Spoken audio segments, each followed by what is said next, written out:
bay vô cắt đấy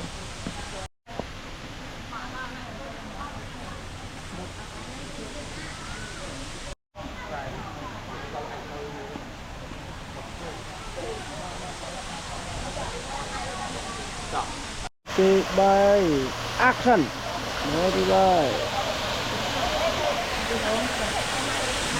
kìa hôm nay 100 rồi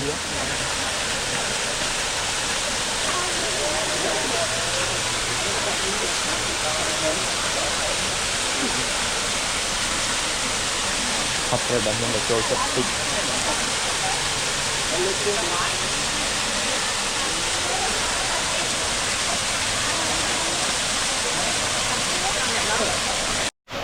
Nhà lá ư.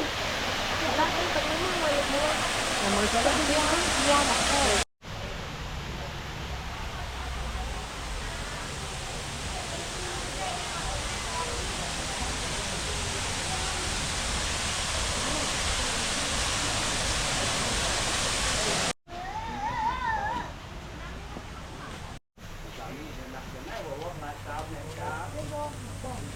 Mà cao tin nhẹ tới những người sao mà rửa tiền.